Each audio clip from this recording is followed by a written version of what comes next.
On this episode of Newt's World, as someone who loves animals, and particularly seeing animals in their natural habitat, I am delighted to introduce my guest, Tom Sullam.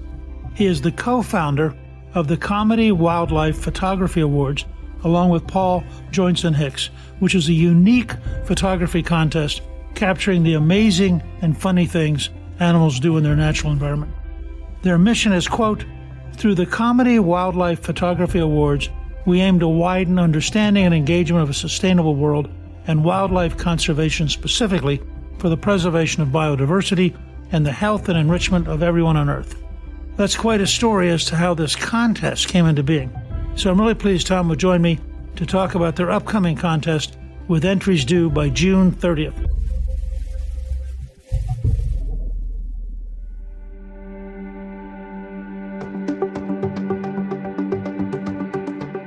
Tom, welcome, and thank you for joining me on Newt's World. Thanks very much for having me. It's an honor. Your bio says that your journey to becoming a photographer wasn't exactly direct. Psychology degree, corporate jobs, photography. Did you always want to be a photographer, or was it just a hobby that eventually led you to a career? It was a hobby, and I can't even say that I was one of those guys that was given a box brownie at the age of 4 and taught by my great-grandfather. That didn't happen. I followed my nose, my commercial nose, I guess, went into the city in London, and I thought I should really be focusing on just making as much money as I could. That seemed to be my 18-year-old brain. And I think it was about 13 years, I realized there were other things that I was also interested in. And the photography is quite a bold move, but it was, if you can be commercial about something creative like photography or any kind of art, you can make a living, not the same kind of living as you'd make in the city. And so I started doing the more creative thing of photography. And then my wife was offered a job in East Africa, in Tanzania, where we moved in 2013 as a family with 2 young kids. And that's when I started teaching myself wildlife photography. Before we get to wildlife photography, I've visited Tanzania briefly. What was it like living there? I would go back there in a heartbeat. You know, when you go there, you're filled with anxiety. You know, we come from a middle-class part of London. You hear and read the scary things, and you tend to remember them rather than the positive things, except for great words that carry a lot of weight, like Serengeti and Kilimanjaro. Those things obviously appealed. But once we'd arrived and found our house, Tanzanians are the most lovely nation of people I've ever met. It's an egalitarian way of living. I think that harks back to the sort of communist leader they had in the 60s. Things have changed there quite a lot, but the people have remained very egalitarian. They love European kids or Western world kids. So there's a lot of talk of danger and risk, and you mustn't, if you walk around with a giant Rolex and your iPad under your arm, you may ask for trouble, but that would happen anywhere. But actually in Tanzania, we found it was very safe. You can take precautions, but in fact, I've never felt safer in any place that I've lived, and I lived in about 4 or 5 different countries. So it was amazing. It was an amazing place that I would go back. Tell us about how you came up with this, because we do want our listeners to have a chance to actually participate if they want to. The idea of the Nikon Comedy Wildlife Award, where did it come from? Right at the beginning, Paul Joynson-Hicks, who came up with this with me, was photographing a Vero's eagle owl, which is a very impressive eagle owl, somewhere in Tanzania. He lives in Tanzania, Paul does.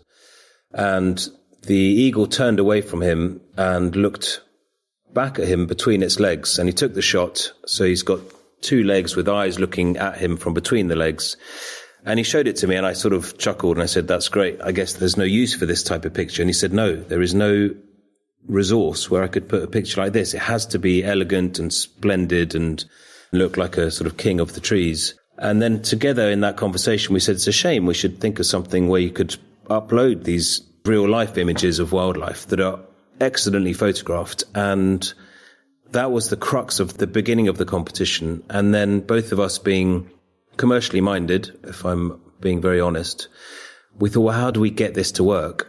And we said, well, actually, we could use the humor of this image and of other, if there are other images like this, to appeal to people's empathetic nature. And so we can launch the competition, and we'll talk about how the comedy images will also create a sort of a movement towards understanding conservation and the state of wildlife at the moment. So we realized it was the seriousness of comedy, effectively, is that we did a bit of research, and there's a lot that's been written, a lot of research has been done on how humor can get people to see things in a different light. And the main example we came across time and time again was, if I show you pictures of a rhino that's been shot or killed and has its horn sawn off, or an elephant that's been shot, one can tend to be put off by that. You feel stressed, you feel a bit guilty possibly, to the point where often you might just go, oh, I don't want to see that. I like elephants, I don't want to see the dead ones. And you don't necessarily take action or feel a need to do anything because you want to ignore it. Whereas if you then see a humorous image of, let's say, an elephant, and this is based on research, this is not something that I or Paul knew, we're not particularly smart people, but it was more on what we read. The humor creates an empathy immediately and a link with the animal you've just seen. And that empathy may lead to nothing, but often it leads to a positive reaction towards the animal or wildlife as it is. And so we paired the two together. We had this picture that Paul didn't know where to put, and then we had this idea that actually humor might work and get people innovated and energized towards maybe doing something positive.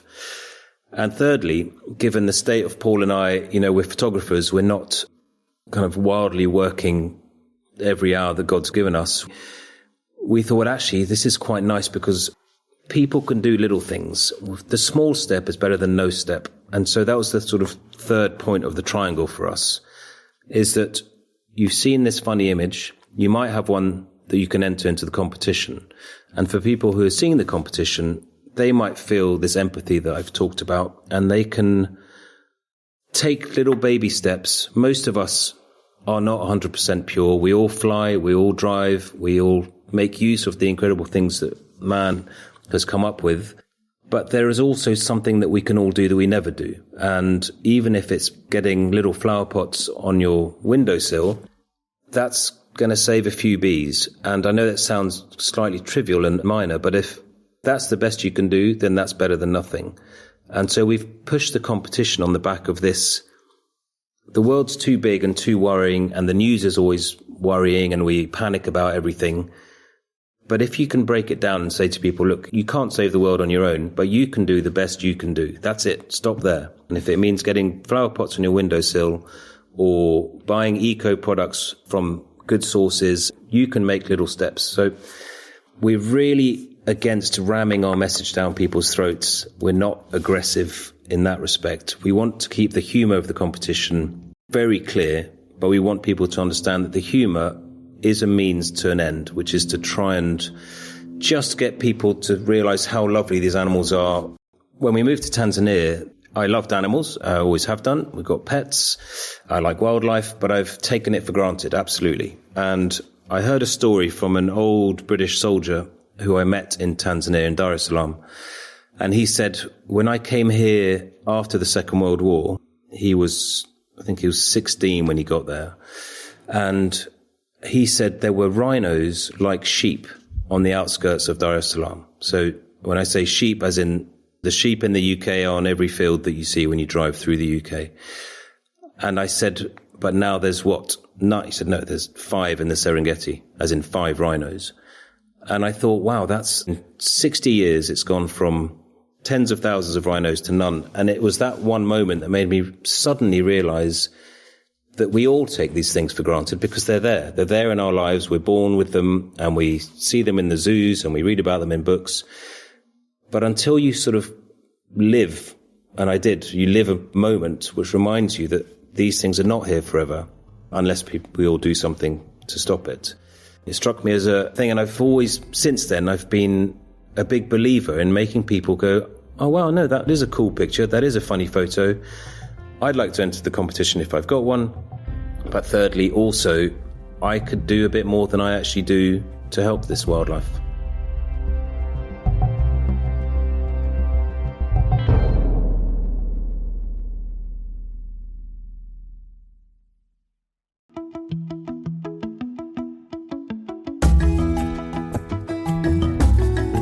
Getting started, how are you getting attention?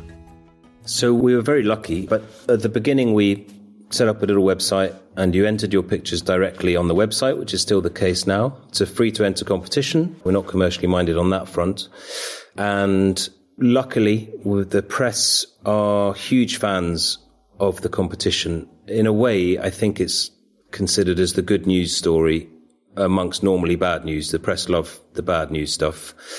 And now and again, they like something a bit more lighthearted, which ironically it's not because of its underlying reason for existence. But it's a very easy thing for people to look at and enjoy, whether it's 20 seconds or 2-minute piece. But given the rife nature of social media and TikTok and blogs and everything online, podcasts, it's been an excellent sort of self-marketed piece of material. And we have, 500,000 followers on Instagram and same again on Facebook and so on. And it's been taken out of our hands. I really don't take a lot of credit, neither does Paul, for the success of the competition, because it was a chance meeting, a chance decision, a chance idea. But it was the press. It was a British newspaper called the Daily Telegraph that printed the images, and it went like wildfire from there. And so now, last year it's measured in eyeballs on the images. Last year we had 12 billion eyeballs on the images. That was billion with a B? Billion with a B for Bravo, yes. That's amazing. Yeah, I mean, it's really amazing. And we do our best to make sure, very often, I mean, if I'm being very frank on this podcast, we know that lots of people look at the pictures and then turn the page or swipe or whatever it might be and don't think about it again. But they'll say, oh, yeah, I remember I saw some funny pictures of animals. And it's very difficult to maybe engage all these people. But we do know firsthand that it does work because we get a ton of messages, which are difficult to get through, but mainly on email, saying, love what you're doing, love the idea, love the concept. And it ranges from CEOs to senior people in the media industry to kids to bored housewives to bored house husbands. And they write and they say to us, this is amazing. This is funny. I love it. And I love the fact that I can talk to my peers or my kids or my parents and show them these images and create the same sort of convivial feeling amongst this group of people and generally create a positive mood from, particularly now, I think, where you may disagree, but certainly in the UK, there's this heavy sense that everything's doom and gloom, that whether it's Israel or Ukraine or what, there's this sort of permanent thing going on. And then Comedy Wildlife just is a soft break from the bad news. We try to refocus people's concerns and say, look, some things are out of your hands. Israel, Ukraine, these are problems you can't solve, but you can do something on a conservation bias. I like that. How do you raise the money for the whole process? Membership, is it donations? We have sponsorship. So Nikon are our sponsors this year and were last year, and it's been great working with them. Before that, we didn't raise money, so it was a free-to-enter competition. And we let the press use the pictures for free also. I'm sure a more commercially minded person would turn this into a much higher revenue generating thing, but we generate revenue mainly through the marketing of the images. So we merchandise. If you enter, so for example, if your wife enters the competition and gets to the final 60 or 70, we would write to her and say, you've made the final 70. You did sign in the terms and conditions that you would allow us to make use of your image for exhibitions, for postcards, calendars, blah, blah, all sorts of merchandise. But because we're not monsters, we're just making sure you're happy with that. And if you are happy, then great, and we'll go ahead. The business, which generates income through the merchandising, we have the sponsorship from whichever the headline sponsor is, which is Nikon at the moment. And from time to time, we get philanthropists chucking in a bit just so we can keep the business running, because it's not quite not-for-profit, but we give 10% of everything we make gross to the charity we support each year. We change charities from time to time. We're currently supporting a British charity called the Whitley Fund for Nature. Before that, we were with Born Free, which is another big British charity, and then we supported a small charity in Borneo that worked with orangutans. We're a small team. We're very flexible. We can pick and choose the charities depending on how the money gets used, because it's important for us to be able to tell a story, to say, okay, we've got the competition which raises humour and laughs and smiles. Those smiles create the empathy I've talked about, which then helps people to make a positive step towards some form of animal conservation. Then we have on the other side the merchandising, and then we want the charity that we support financially to be able to say to us, well, this year the money you gave us helped save, could be 20 lions that were re-released into a contained park in the Serengeti. So we make sure the charities can tell us a good story or can share a good story with us that our money has helped to create. We don't have enough income to say we can give hundreds of thousands to anyone, but we can definitely, as one more thing, help a specific charity with their target. So which is why we chose the orangutans, because that charity had very little. And actually, a charity that has very little, if you give them $10,000, for example, that's a huge boost to them and they can achieve what they wanted to achieve. We're scaling up a bit now. We're recruiting 2 more people to run the business with us. It's taken off because of its popularity and it's an easy entry to market. These pictures make people laugh. And I think the secret to it is that humor in an image is quite border free. You know, someone in Japan or someone in the States or someone in the UK or someone in Iceland will find that image funny, possibly for different reasons, but they'll still find it funny. And, you know, if I crack a joke about something, that has immediate kind of borders to it. Some countries won't like my joke and, you know, it might be offensive to others, but these images, they're free of all that, which I think is one of the core reasons. And this is all retrospective thinking because we didn't expect the competition to be this popular. But I think that's one of the reasons it's so big. We sell exhibitions around the world. We've got about 18 going on at the moment. They really are all over the world. There's one coming to Smithfield Museums, Massachusetts. It opens next week, actually. And there's one in the Netherlands that's permanent. From the US to the Netherlands to all over to Japan, one in Denmark opening. It seems to not be an issue. Everyone enjoys the pictures, which I think is the secret to the success of this thing. These localized exhibits, are they taking that year's pictures or what are they doing? Good question. Actually, the pictures don't get old because you can choose one from the first year, 2015, and laugh as much as one from last year. The one in Smithfield, Massachusetts, is the top 50 from 2024. So it's the finalists and the winners. But the one in the Netherlands, for example, they pick the ones that they like from over the years and they keep mixing it up. So they'll pick 2 or 3 from each year. And then the next year, they'll do the same with different ones.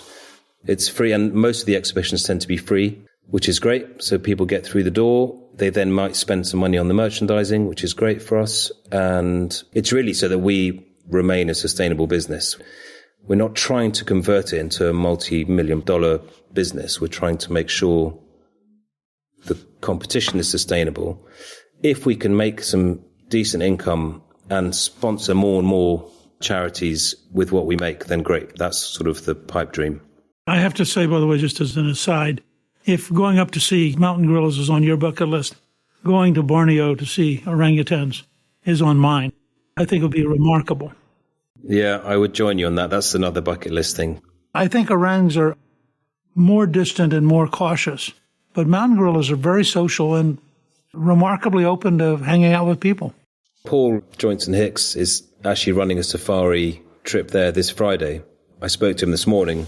He's going with 6 clients. Normally I go with him because we do comedy wildlife safaris that we run together. In fact, last year's safari was 100% US citizens who came on our group. It was amazing. It was so lovely. And we're big fans of the American tourists because they seem to have a natural energy and interest. I mean, if they're going to make the effort to go from the States to East Africa, that's a big journey. And they were so interested. Sometimes you can get a bit blasé when you see these things every day, or if you haven't done it or you think it's nothing amazing. And what was great last year was the whole group was so into it. I think this is our permanent thing, is we want people to realize that wildlife is great.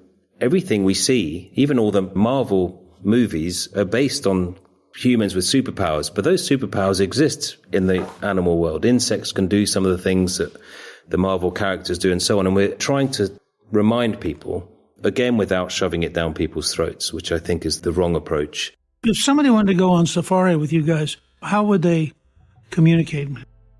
So on our website, there's a little link and you can click it and it just sends an email to Paul or me and we then get in touch. We've got a waiting list at the moment, but actually things fluctuate all the time. So it's worth emailing and getting on the waiting list. We do it with the photography slant as well, if you want to learn photography on it at the same time.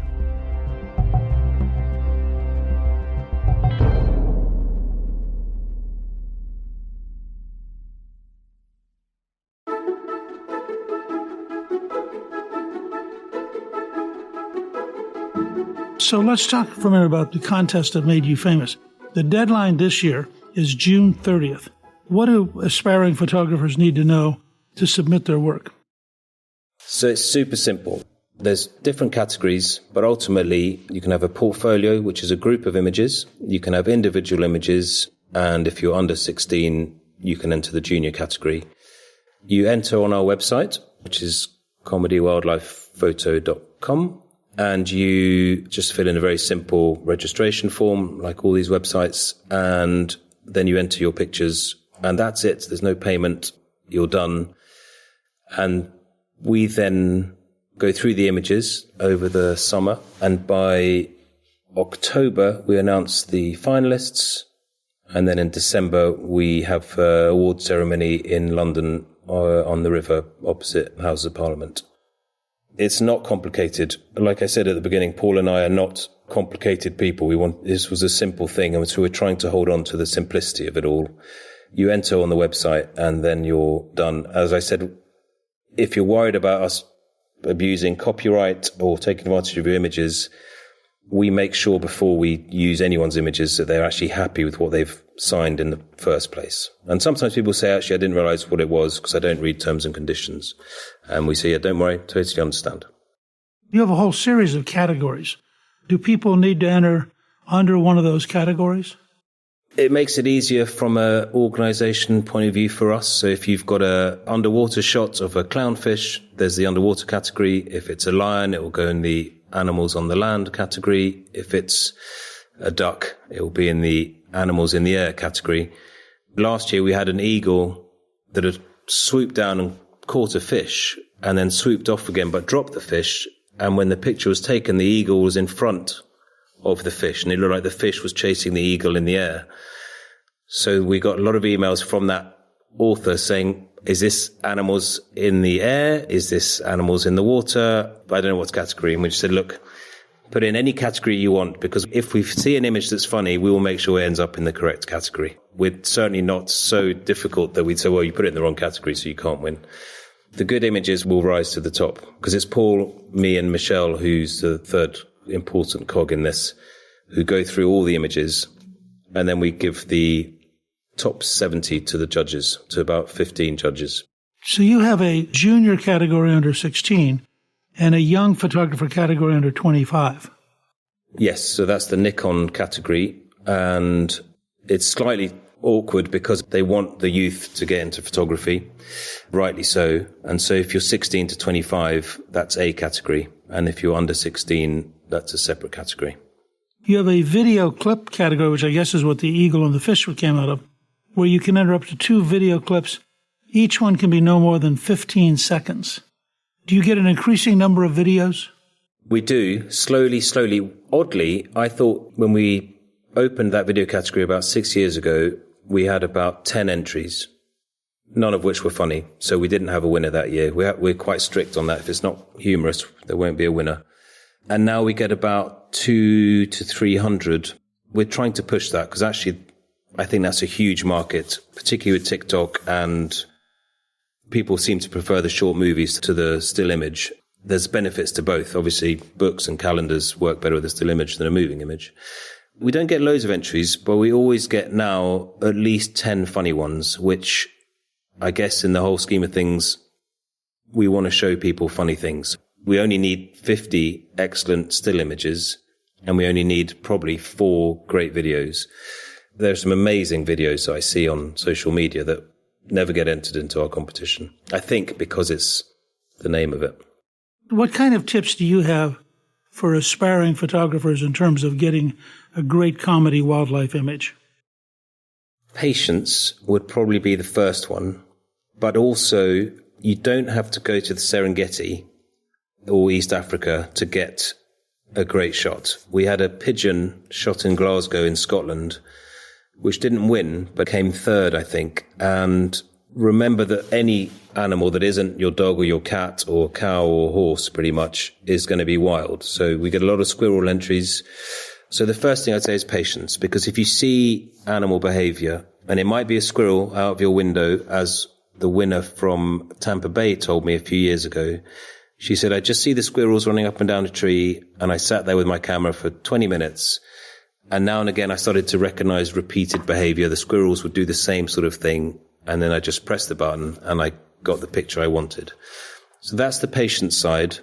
The positive thing is you can do that wherever you are in the world. If there's any kind of wildlife, it could be insects. We've had an amazing entry this year of an ant leaping from a leaf. I can't really describe it, but it's one of the funniest things I've seen. So I'm pretty sure that will make it through to the finalists. But that's just an ant, and an ant is wild. And the third thing is have your camera with you, because I think a lot of aspiring photographers tend to feel that they should take their camera out when the light is right or when it's the perfect conditions. And actually, you should always have your camera with you. Firstly, you don't know what's going to happen, so you need to be ready. But also, the hardest thing about this competition is it's got to be funny. There's a heavy amount of chance in what the animal does. You don't know what the animal's going to do. You can see the repeated behavior and maybe get lucky, but have your camera with you at all times and be critical of your own work, because we do get, of the, 12,000 entries we got last year, maybe 5,000 people didn't really need to enter because they were either not at all funny or very badly shot, out of focus. You could barely see what the image was. So a bit of self-criticism is good if you want to win the competition. If you want to get involved and enter the picture and hope, then go for it. I'm very curious because so many people nowadays, as the cameras have improved dramatically, walk around with their phone taking pictures. Can they enter those pictures, or is there a problem with pictures taken by phone? Excellent question. You can use your phones, and the smartphones are so good now that actually the quality is there. It's easier to use a real camera because you can take pictures faster in terms of keeping your finger pressed on the button, and you can zoom in and zoom out without ruining the quality of the image. So if you have a real camera, you're going to have a better chance of taking a sharp and inspiring image. But the phones can be used. The technical side of these is that we only really need a file that's going to be about 30 megabytes. So from that, we can do the competition. Your pictures can be printed and put to poster size for exhibitions or for the awards night. So although there's a better chance as a photographer of taking a better picture with a real camera than there is with a smartphone, some of the latest smartphones pictures are incredibly good. So you don't have to go out and buy the best thing you can find in the world. Your smartphone may well be good enough. If a listener, having listened to you, is inspired, where do they go to enter? So go to our website, www.comedywildlifephoto.com. Bit of a mouthful. And there's a big button that says Enter Now, and it will take you straight to a registration page, and then it will say Enter your pictures, and you can put them in the right categories, or you can make a mistake, and we'll forgive those mistakes. Tom, I want to thank you for joining me. The Comedy Wildlife Photography Awards are accepting entries now at comedywildlifephoto.com. Even if you aren't planning to enter, go to their website, look at all the great photos of animals that have been taken over the years. They're really fun to look at, and they do both make you feel better and remind you of the importance of conservation. So, Tom, I really appreciate both what you've spent your life doing and your willingness to talk with us today. Well, thank you very much. It's been a pleasure and an honor. Thank you to my guest, Tom Sullam. You can learn more about the Comedy Wildlife Photography Awards on our show page at newtsworld.com. Newt's World is produced by Gingrich 360 and iHeartMedia. Our executive producer is Garnsey Sloan. Our researcher is Rachel Peterson. The artwork for the show was created by Steve Pendley. Special thanks to the team at Gingrich 360. If you've been enjoying Newt's World, I hope you'll go to Apple Podcasts and both rate us with 5 stars and give us a review. so others can learn what it's all about. Right now, listeners of Newt's World can sign up for my 3 free weekly columns at Gingrich360.com/newsletter. I'm Newt Gingrich. This is Newt's World.